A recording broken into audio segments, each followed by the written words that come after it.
Le gouvernement vous promet un placement à 5% et peut-être que certains y voient une aubaine.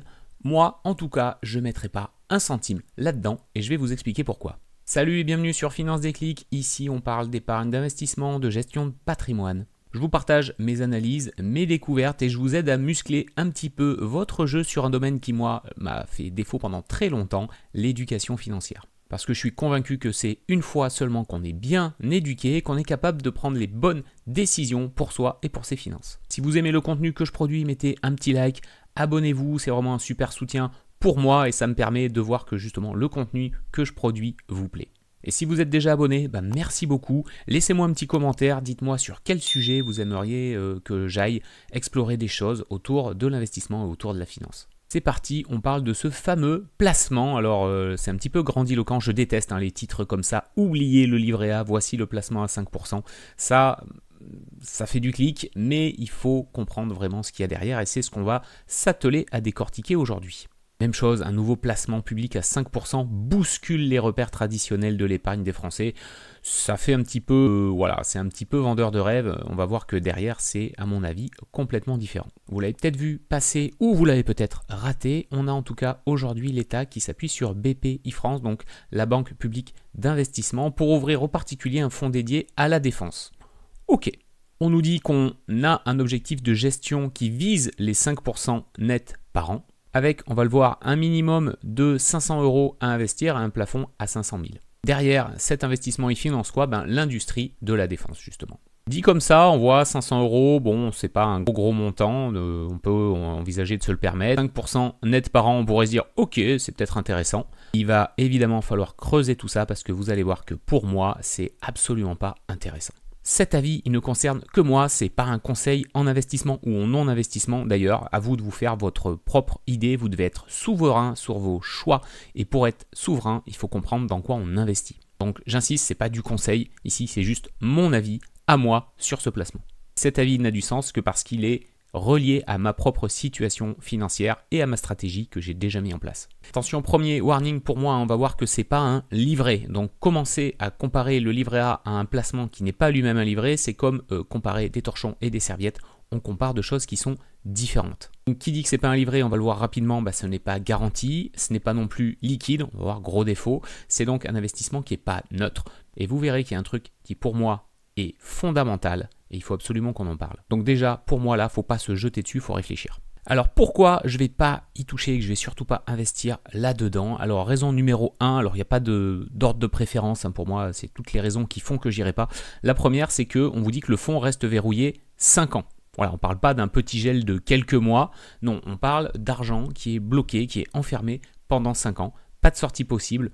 À la rigueur, on nous dit qu'il y aura des rachats trimestriels partiel, donc pas total, à partir de la 6e année. Donc, premier critère, c'est de se dire, ok, si j'ai un imprévu et que ou si je veux réinvestir ailleurs, c'est mort. Donc, premier point noir pour moi, c'est la liquidité. On est sur un actif qui n'est pas du tout liquide. Et ça, c'est un critère que vous devez absolument prendre en compte. Est-ce que l'argent que je vais mobiliser pour investir, je peux le récupérer facilement ou pas? Donc, un critère indispensable, c'est de bien comprendre la liquidité de l'investissement que vous faites. Est-ce que c'est liquide ou pas? Et si ça ne l'est pas, est-ce que c'est un problème pour moi? Et si c'est pas liquide, c'est pendant combien de temps je suis bloqué? On sait par exemple que sur les SCPI, on va vous conseiller d'investir sur un horizon long, minimum 10 ans.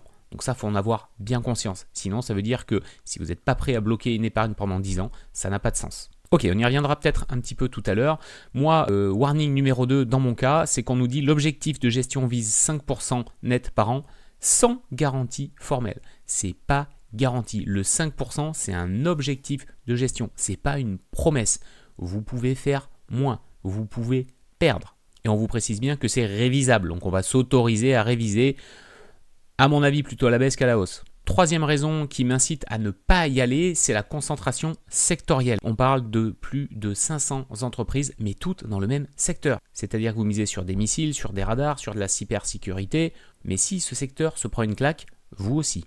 Et en plus, on va le voir, c'est des entreprises qui sont souvent non cotées, donc on augmente clairement le risque. Et enfin, raison supplémentaire qui m'incite à pas y aller, c'est la transparence. Voilà, on n'a pas du tout les détails sur tous les frais, la structure, la composition du fonds, combien ça coûte, qui décide, quelle est la stratégie vraiment clairement de sortie. Tout ça, ça reste flou. Et moi, quand je dis j'investis pas dans du brouillard, j'investis dans de la clarté. Alors oui, on peut me dire, oh, mais 5%, c'est mieux que le livret A. Oui, alors je le rappelle, c'est projection envisagée de 5%, c'est certes mieux, mais à quel prix ? Moi, si je dois bloquer mon argent pendant 5 ans, je veux pas du 5%, je veux minimum du 10, voire plus. Ou alors, il faut qu'en contrepartie, je puisse faire grossir mon capital d'une certaine manière où je sais qu'il y a des choses, des actifs qui vont pouvoir prendre de la valeur. Sinon, je vais aller voir ailleurs. Je préfère largement le RMM de Realty sur lequel je peux placer à 8, 10, parfois même 12% de l'argent que je vais prêter. C'est quelque chose qui est ultra liquide, je peux poser et récupérer de l'argent très simplement, c'est plus clair, j'ai la main dessus. Si vous ne savez pas ce que c'est le RMM de Realty, je vous ai fait une vidéo, je vous la mets dans le coin, comme ça vous pourrez aller y jeter un petit coup d'œil. Et quitte à bloquer l'argent 5 ans, je vais préférer le mettre en bourse sur un ETF beaucoup plus diversifié, un ETF Monde par exemple, où je sais qu'à moyen, long terme, j'ai quand même de grandes chances de faire du bénéfice. Et potentiellement même plus de 5%. Pour moi, qu'est-ce qu'il faut regarder là en tant qu'investisseur particulier? C'est toujours la même chose, c'est les ratios un petit peu. C'est est-ce que c'est liquide? À combien ça va cracher? Ou ça prévoit de cracher? Est-ce que l'argent est facile à retirer? Quels sont les frais? En général, plus on vise du long terme, plus on vise du risque, mais plus on vise aussi de la performance. Donc vraiment posez-vous ces questions, et ça c'est valable pour tous les investissements d'ailleurs, pas que celui-ci, mais c'est est-ce que je peux sortir mon argent quand je veux? Est-ce que je comprends dans quoi j'investis? Est-ce que les frais sont clairs? Est-ce que je suis OK de mettre de l'argent à cet endroit et qu'il finance tel secteur? Est-ce que ça rentre dans ma stratégie? Moi, ce qui est important, c'est qu'à chaque placement, j'ai un objectif derrière. Est-ce que ce placement-là, le placement que j'envisage de faire, il va me permettre de nourrir un de mes objectifs? Si c'est juste, waouh, ça a l'air alléchant, à mon avis, il faut prendre 2 pas de recul et réfléchir un petit peu avant de mettre ses sous dessus. Parce que souvent, on va juste se concentrer sur le rendement annoncé. Pour moi, en finance, il n'y a pas que ce chiffre-là qui compte, c'est tout le contexte. Où est-ce que j'en suis dans ma situation aujourd'hui? Est-ce que j'ai déjà mon épargne de sécurité, mon épargne de précaution? Est-ce que je suis diversifié? La diversification, c'est capital. Et il y a autre chose qui me dérange moi, mais c'est vraiment ma sensibilité, c'est que ce placement, c'est pas juste un fonds comme un autre, c'est un outil politique. Voilà, c'est pas BPI France qui a eu une idée brillante tout seul dans son coin, c'est une réponse à une vision claire du gouvernement de on veut orienter l'épargne des Français, donc votre épargne, vers l'industrie de la défense. Voilà, je ne vais pas faire le procès de la défense nationale, c'est pas le sujet ici, mais soyons clairs, quand l'État vous dit où placer votre argent, est-ce que c'est vraiment de l'investissement qui est libre? J'en sais rien. Et puis j'ai l'impression qu'on mélange un petit peu l'épargne citoyenne, la stratégie militaire, le patriotisme économique. Moi, j'ai pas envie qu'on instrumentalise mon argent pour soutenir une politique. Voilà, même si elle peut être populaire ou non, peu importe. Moi, je veux vraiment rester libre et souverain dans les investissements que je fais. Et si j'ai envie de financer la défense, parce que ça peut être une stratégie tout à fait viable, je veux le faire en conscience et pas parce qu'on m'a fait miroiter un certain rendement. Autre problème aussi pour moi, c'est un petit peu le terrain miné de ces entreprises non cotées. Tu vois, ça c'est un petit peu passé sous le silence, mais pour moi ça change tout. Parce que quand une entreprise est cotée en bourse, je peux vendre facilement mes parts, il y a un marché, je connais la valeur, je connais la valeur même à tout moment, au jour le jour, à la minute près. Quand elle est non cotée, c'est déjà un petit peu plus le flou artistique. Voilà, il n'y a pas de prix transparent, il n'y a pas forcément de marché secondaire, il n'y a pas de garantie que je trouve un acheteur facilement. Et donc là j'ai l'impression que la valorisation elle est un petit peu floue.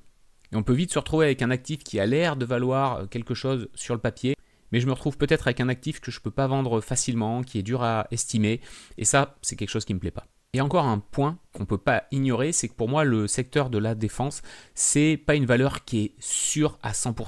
C'est très cyclique, c'est politique, c'est même géopolitique, parce que souvent ça se joue à un niveau mondial. Là, en ce moment, on a la guerre en Ukraine, donc entre guillemets, le secteur de la défense, c'est un petit peu tendance, mais demain, de quoi ce sera fait, j'en ai aucune idée. On peut très rapidement avoir un changement de majorité, une réduction des budgets. On a les élections présidentielles qui arrivent l'année prochaine, enfin dans 1 an et demi, en 2027. On peut avoir un scandale sur un contrat. Bref, on ne sait pas ce qui peut se passer demain. Donc pour moi, c'est un secteur qui est hautement instable. Et si mes fonds sont bloqués pendant 5 ans sur quelque chose d'instable, pour moi, ça ne me plaît pas. On a quand même des entreprises, je pense, derrière qui dépendent directement de l'État, des commandes publiques, des appels d'offres, parce qu'on est sur un sujet, la défense, qui est complètement contrôlé par l'État. On n'est pas du tout sur de la boîte tech qui vend à tout le monde, qui vend de la batterie électrique, qui vend des smartphones, qui vend du service sur Internet. C'est vraiment différent. La défense pour moi, c'est que quand ça bouge tout en haut au niveau des États, eh ben, ça va secouer tout l'édifice en bas. Et ça me pose un problème.